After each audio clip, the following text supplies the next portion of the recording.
En este vídeo mostramos un ejercicio de aplicación directa de las definiciones de razones trigonométricas. Veamos lo que nos dice el ejercicio.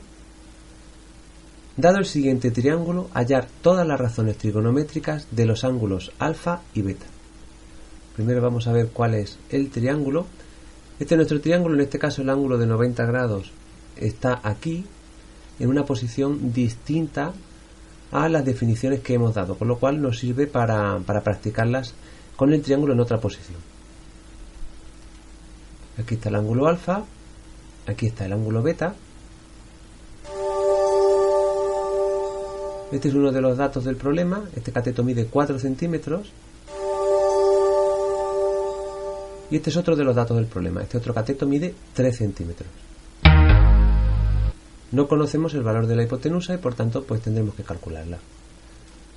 La solución del ejercicio pasa entonces, lo primero que tenemos que hacer es calcular cuánto mide la hipotenusa.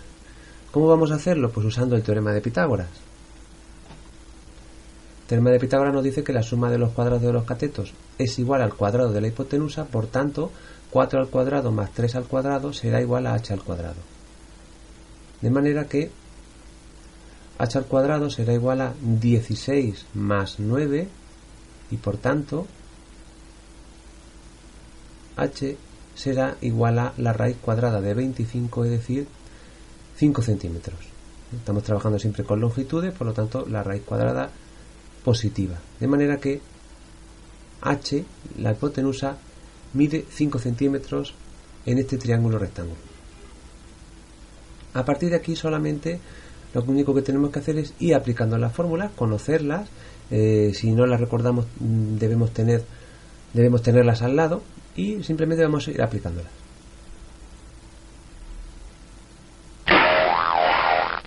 Empezamos por el ángulo alfa.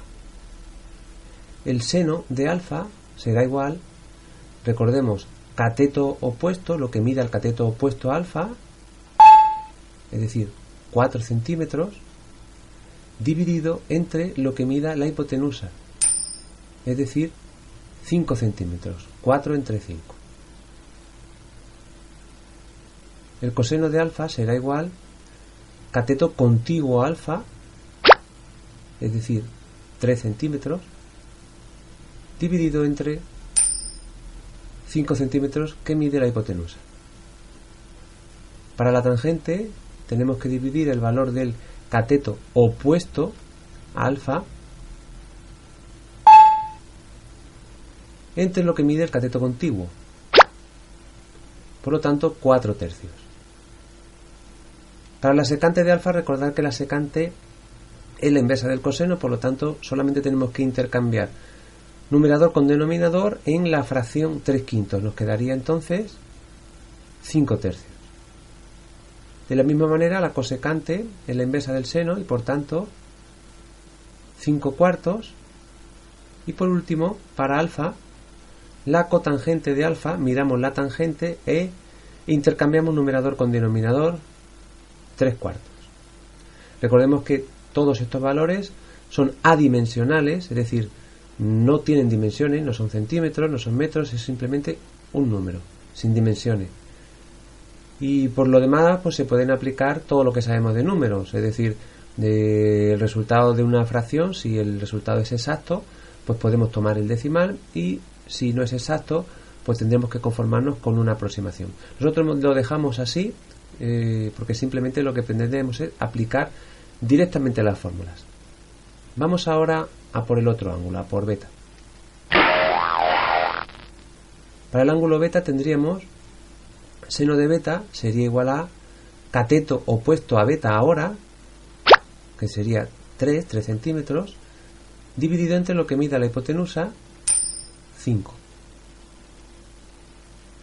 Para el coseno de beta sería cateto contiguo a beta, 4 entre lo que mide la hipotenusa, 5.